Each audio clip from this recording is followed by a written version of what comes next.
ഇറാഖിലെ ബാഗ്ദാദിനടുത്തുള്ള സാദൂൺ സ്ട്രീറ്റിൽ നിന്നും അമേരിക്കൻ ഫ്രീലാൻസ് മാധ്യമപ്രവർത്തകയായ ഷെല്ലി കിറ്റിൽസനെ ഒരു സായുധ സംഘം തട്ടിക്കൊണ്ടുപോയി. ചൊവ്വാഴ്ചയാണ് സംഭവം നടന്നത്. ഇറാൻ അനുകൂല മിലീഷ്യയായ കത്തൈബ് ഹിസ്ബുള്ളയാണ് ഇതിന് പിന്നിലെന്ന് അമേരിക്കൻ ഉദ്യോഗസ്ഥർ ആരോപിച്ചു. പ്രതികൾ സഞ്ചരിച്ചൊരു വാഹനം ഇറാഖി സേന പിടികൂടുകയും ഒരാളെ അറസ്റ്റ് ചെയ്യുകയുമുണ്ടായി. മാധ്യമപ്രവർത്തകയെ സംബന്ധിച്ച വിശദാംശങ്ങൾ പുറത്തുവിട്ടിട്ടില്ല.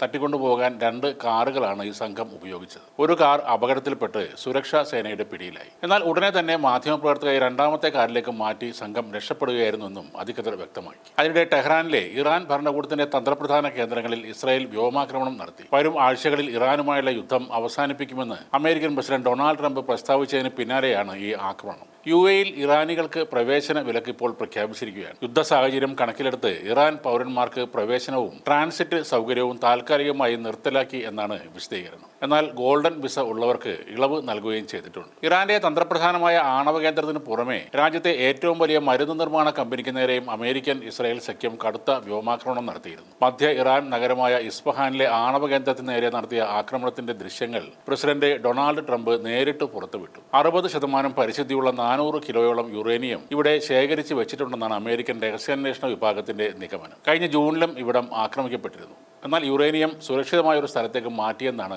ഇറാൻ അവകാശപ്പെടുന്നത്. ഇറാന്റെ ആരോഗ്യരംഗത്തെ നട്ടെല്ലായ ട്രോപിക് ദാരു റിസർച്ച് ആൻഡ് എഞ്ചിനീയറിംഗ് കമ്പനിക്ക് നേരെയാണ് മറ്റൊരു ആക്രമണം ഉണ്ടായത്. അർബുദ ചികിത്സക്കും അനസ്തേഷ്യക്കും ആവശ്യമായ മരുന്നുകൾ ഉൽപ്പാദിപ്പിക്കുന്ന ഈ കേന്ദ്രം തകർന്നത് ഉപരോധത്താൽ വലയുന്ന ഇറാനിൽ വലിയൊരു മരുന്ന് പ്രതിസന്ധിക്ക് തന്നെ കാരണമാകും. അമേരിക്കൻ കരസേനയുടെ കരുത്തുറ്റ വിഭാഗമായ 82ാം എയർബോൺ ഡിവിഷനിലെ ആയിരക്കണക്കിന് പാരാട്രൂപ്പുകൾ പശ്ചിമേഷ്യയിൽ നിലയുറപ്പിച്ചു കഴിഞ്ഞു. ഇറാന്റെ പ്രധാന എണ്ണ കയറ്റുമതി കേന്ദ്രമായ ഖാർഗ് ദ്വീപ് പിടിച്ചെടുക്കുകയാണ് ഇവരുടെ ലക്ഷ്യം. സമാധാനക്കാരൻ ഇറാൻ വഴങ്ങാത്ത പക്ഷം നേരിട്ടുള്ള ആക്രമണത്തിന് 2500 മറീനുകളെ നേരത്തെ തന്നെ ഈ മേഖലയിൽ അമേരിക്ക വിന്യസിച്ചിട്ടുണ്ട്. അതിനിടെ Microsoft, apple, Google, Intel, Boeing തുടങ്ങിയ വൻകിട കമ്പനികളെ തങ്ങളുടെ സൈനിക ലക്ഷ്യങ്ങളായി പരിഗണിക്കുമെന്ന് IRGC പ്രഖ്യാപിച്ചു. അമേരിക്കയും ഇസ്രയേലും ചേർന്ന് നടത്തുന്ന സൈനിക നീക്കങ്ങളിലും ആസൂത്രിതമായ കൊലപാതകങ്ങളിലും അമേരിക്കൻ IT നിർമ്മിത ബുദ്ധി കമ്പനികൾക്ക് നിർണായക പങ്കുണ്ടെന്നാണ് ഇറാന്റെ ആരോപണം. ഇറാനെതിരായ ഓരോ ഭീകരവാദ പ്രവർത്തനത്തിനും പകരമായി ഈ കമ്പനികളുടെ ആഗോള തലത്തിലുള്ള കേന്ദ്രങ്ങൾ ആക്രമിക്കപ്പെടുമെന്ന് പ്രസ് TV റിപ്പോർട്ട് ചെയ്തു. യുദ്ധം തുടങ്ങിയപ്പോഴും UAEയിലെ ആമസോൺ വെബ് സർവീസിന്റെ